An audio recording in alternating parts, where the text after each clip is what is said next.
The Nature of Predators, Part 51, by Space Paladin 15. Memory Transcription Subject, Captain Calsim, Krakatoa Alliance Command. Date, Standardized Human Time, October 17, 2136. Dry air buffeted my face as we disembarked amidst tall grass. The shuttle crash was bound to attract attention from the humans. I imagined this place would be swarming with troops if it was anywhere near a military base. We had no idea where we were or how many predators were in the area. My breaths were strained as the three of us hauled Thion's body across a savanna. Sparse trees dotted the vast plain, and a few beasts roamed the landscape. None of the orange predators zeroed in on us, but there were definitely something to avoid. I couldn't see any bipedal human shapes, but it was a matter of time before we ran into one. It's much easier to fly than to walk. We need to find some place to leave Thion, a place to shelter, and to sleep would be nice. On our left, a bank of clay and sediment led down to a small pond. I was thirsty, but given that there were more bright-colored predators bathing in it, I'd stick to our rations. With how tired I was, I didn't feel up to exterminating any threats now. This place is infested with predators. Only a few artificial structures. Zarn grunted. I studied the doctor's grimace. I don't think humans cull their predator population at all. This is what happens when you don't have extermination officers. Can you imagine living on a planet like this? What an uncivilized world. This alien hellscape could be host to all kinds of nightmarish murder beasts. The vicious creatures around us had lean, nimble forms and fangs that put the sapient primates to shame. Most humans were unlikely to set up shop in predator territory. It could be a very long walk to civilization from this wilderness. After a brief pause, we began the laborious trek toward the far-off tree line. The expanse seemed to stretch for kilometers, with no sign of the nearest settlement. This region's heat was punishing, making me want to collapse in a puddle. No wonder the human's fur had evolved away. We need to put this deadweight down. This farsal intruder's going to get us all killed. Jala spat. I glared at her. I don't leave my crew members to die. There's wild monstrosities everywhere, and the humans could do anything if they stumble across him. So what? The rations would be better spent on people who can walk and fight. Lives are not trading chips, Jala. Haven't you killed enough people today? I'll leave Thion when there's an appropriate spot, hidden and secure. A cave or any kind of cover would be a welcome sight. There was no locale devoid of predators to stash Thion. Leaving him in the open to be gnawed on by a cast of beasts wasn't an option. It was unclear how much energy any of us had left. Our flock might have to camp among the demons soon. I was relieved to spot a breaking point in the grass. There was an uneven dirt path which had faint vehicle marks in its stilts. That meant Terrans did stray to this region from the safety of a metal cage. At least, we could communicate with human predators. An isolated one could be threatened into giving us supplies or shelter. Zarn looked to me with watering eyes. Calsim, Captain. The Takan doctor heaved some strained breaths and placed Thion on the ground. He bent over, trying to catch his breath. Fear was swelling in his amber gaze. The realization that we were stuck on Earth amidst livid humans was settling in. Humans have definitely visited this place. Jala scanned the red arch in front of us with a prototype visual translator. The writing says Ranthambore Tiger Reserve. I'm guessing those orange predators are Ranthambore tigers? Alarm awakened my senses. Reserve, you say? Like an area set aside for a specific purpose. The humans intended for this predator growth to happen, Jala. I think so. That is peculiar. Why would they want rival, stronger hunters on the loose? Even the sociopath seemed stumped by my question. Such animals were not conducive to modern living. Maybe the humans wanted whatever prey the tigers prioritized for themselves and snatched it away from them once the hard work was finished. It didn't make sense. There was much easier ways to feed their hungry than by stealing from ferocious fiends. I was certain a species with guns could hunt without assistance. They like the chaos and the violence. Zorn panted. This human war tribe could want to keep out dangerous visitors, especially their own kind. We might be in the most vicious nation on the planet. I didn't know what the truth was, but I was going to assume it wasn't anywhere close to that. The doctor lacked crucial understanding about humans. Their society was too structured for a state entity to stoke chaos intentionally. It must be something more philosophical in nature. Given how many galactic religions were organized against predators, it could be that Terrans saw hunters as deities. The Krakatol's farming goddess, Inatala, brought plants to the universe to feed her children. Predators were considered to be a perversion of her natural order, who turned to Maltos, the god of violence, out of greed. Our reality was the eternal struggle of good and evil.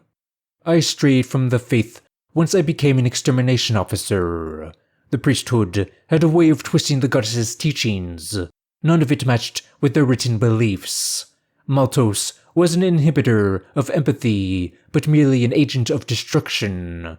We had seen that predators were violent and greedy, while not without some positive qualities. I think this is some kind of worship center, I decided. Maybe somewhere to pray surrounded by carnage for hunting success, or for the expansion of war. Jala chuckled. A religion devoted to bloodshed. How interesting. It is interesting, actually. This is why I wanted to preserve their culture. Because we understand their kind so little. We've become enthralled with violence and killing ourselves in trying to be pure. The doctor curled his lip. A brutal race doesn't deserve any legacy for their culture. I'm enthralled with the punishment of the wicked, not killing itself. Your motives are rich with hatred. It poisons you, I hissed. Now, let's get moving before the sun finishes setting. The group hobbled away from the reserve in uneasy silence. There was no telling where the road led, or what animalistic carnage lay ahead. A more spiritual Krakatol would see this as a temptation by Inatala. I had never intended to get up close and personal with human territory. Our mission was supposed to be impassive, distant. This is a test to my soul, regardless of divine presence. We must face Earth's horrors without surrendering our values. As we progressed past a clump of trees, my hearing detected a faint sniffling. It was accompanied by sporadic gasps, so I figured it must be a predator crying. Jala cued in on the sound as well and drew her sidearm. The female Krakatol looked eager to kill or mock the beast. Sympathy tugged at my heart, and perhaps a bit of regret. Every human was mourning the devastation we caused. What right did we have to disturb it? Something told me I was outvoted though, so I raised my weapon. The flesh-eaters were too dangerous to leave on the prowl while we were out in the open. If a single extermination was necessary to safeguard my people, so be it. I gestured to set the injured Farsal on the grass. Zarn, watch over Thion and alert us if any other predators are approaching. I can't wait to see your extermination skills in action. The doctor chuckled. Jala clicked her beak. His skills? Calcium is soft on the humans. But don't worry, I'm going to crack its skull. I expect you to be as silent as possible. We don't want it to know we're there until we have it cornered. Also, let me ascertain some information before you off it. What if I want to scare it? The sociopath drawled. The human is not in a stable state of mind now. It could go into a fit of rage on a whim. Let's not push our luck. We just need its shelter. The female Krakatoa curled her neck in disdain, but took cautious hops forward. My feet glided across the leaves, and I took care to avoid any twigs. A fabric dome, supported by stakes in the earth, was established amidst a clearing. A single human was stretched out on a blanket. It appeared to be watching videos on a handheld device. Terror swelled in my chest as my instincts urged me not to approach. The feeling subsided upon drawing closer. Secondary observations swayed my emotions. This primate was of a lesser stature than indicated in Noah's data dump. Its skin seemed untouched by aging, and its register lacked the booming growl of males we had spoken to. If I had to hazard a guess, this human was an adolescent. Perhaps it was crying because it lost its parents. That would explain why it was alone and had wandered to predator-infested territory. My thoughts began racing with unpleasant images. It took a great deal of effort to push them away.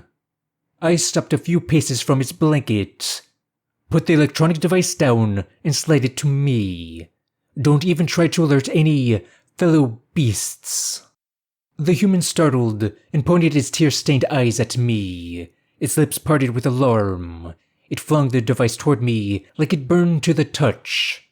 Video footage was still playing on the screen as Predator anchors described the loss of life in a city called Bengaluru.